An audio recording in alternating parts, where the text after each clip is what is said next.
Hello everyone. Before we begin, I want you to imagine this.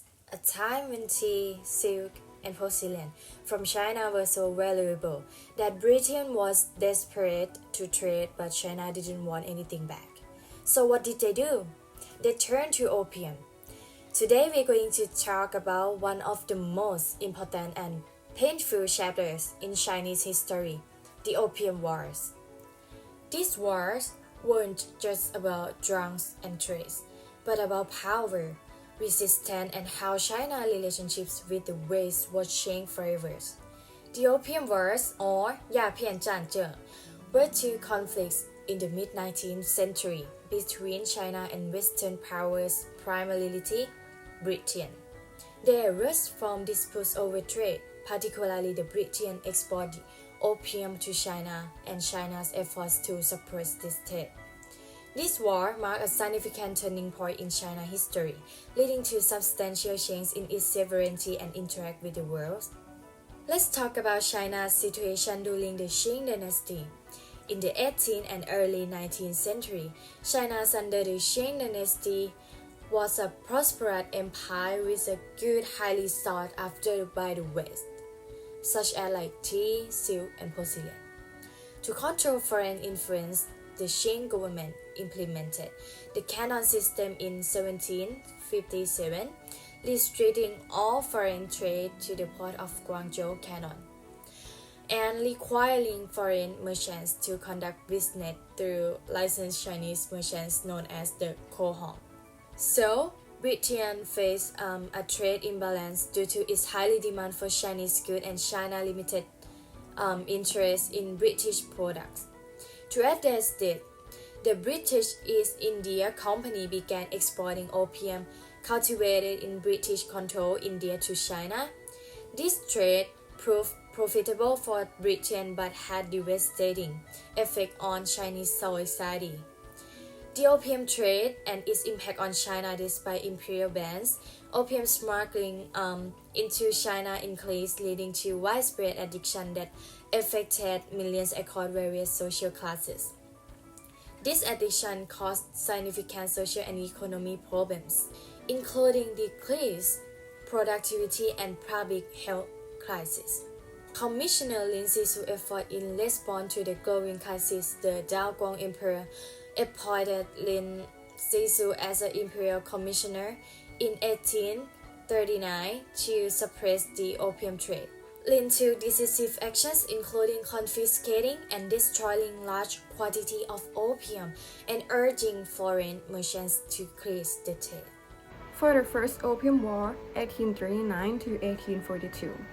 In the early 19th century, the British East India Company exported opium from India to China, causing widespread addiction and social problems.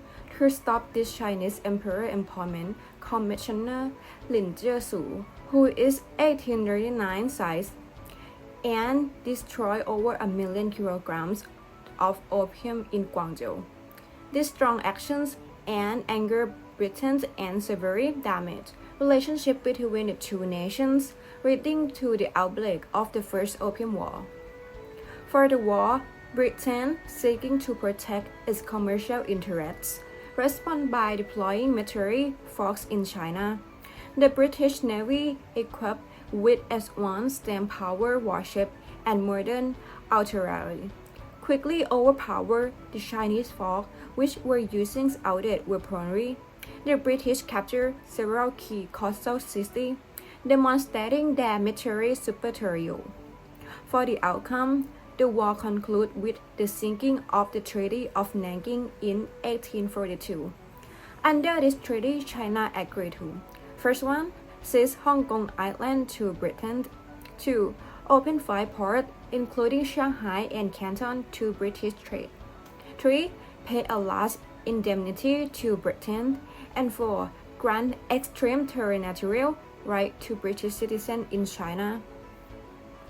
For the Second Opium War, 1852 to 1860, cause of the war. The Second Opium War began when Britain and France sought to expand their trading rights. Tensions escalate after China seized the British around ship and executed a French missionary. Invasions of Beijing. British and French fought off a joint campaign, eventually advancing to Beijing. Upon capturing the city, they loot and burn the old summer palace, an important culture and historical site right. For outcome, China was forced to sign a Treaty of Beijing, which opened additional parts, allowing foreign embassy and regularized Christian missionary activity. Major impact on Chinese history. The Opium War, or Chinese called 鸦片战争, had a strong impact on China. First, China lost sovereignty, in Chinese called 主权, in 1842. China signed the Treaty of Nanjing. Nanjing withdrew its was an unequal treaty. China had to open 5 ports, give up Xianggang, or Hong Kong, and allow foreigners to have extra rights. Second is start the century of humiliation, or Chinese called 百年国事. Chinese lost land and power to Western countries. This history still affects how Chinese people feel about the West today. Third, the war led to big change in China. It made people think about reform. This led to the 1911 Xinhai Revolution, or Chinese called 辛亥革命, which ended the Qing dynasty and started the Republic of China, or Chinese called 中华民国. It also affects China's foreign policy today. The memory of losing sovereignty makes China very serious about protecting its national interests, or Chinese called 国家利益. Interesting fact. Opium, or in Chinese called 鸦片, was first used as medicine but later became a drug that hurt the country. Lin Zexu was a government official who tried to stop opium. Today, he's seen as a national hero, 民族英雄. It's a Chinese call. Because of this war, Xianggang was ruled by Britain for 155 years from 1842 to 1997. Why it's still important today? The Opium Wars show us how modern China began to change and reform. It teaches lessons about colonialism, drug problem, and unfair international trade. Even today, China remembers this war to protect its independence and pride, but it reminds us that losing sovereignty is a painful lesson. Sometimes China never wants to repeat it again. The Opium War was not just a matter of conflict. They were a painful turning point that changed China forever. This war reflects the clash between a proud, self-sufficient empire and expanding power of Western imperialism.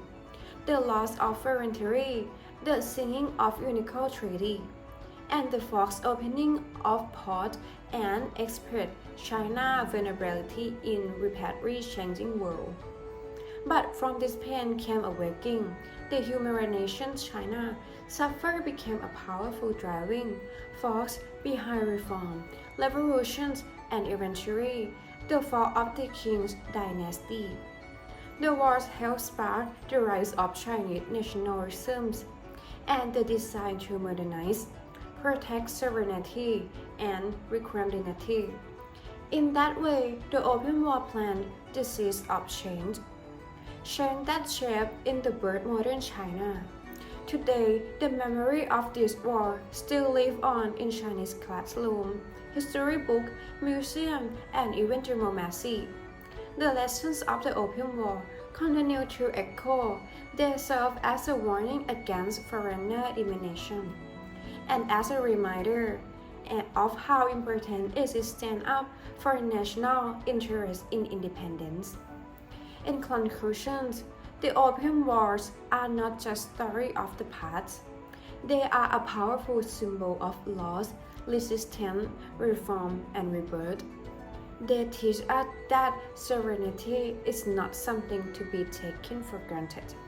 For China, The legacy of Opium War is a reminder to stay strong, unite, and prepare to defend its place in the world with unwavering resolve.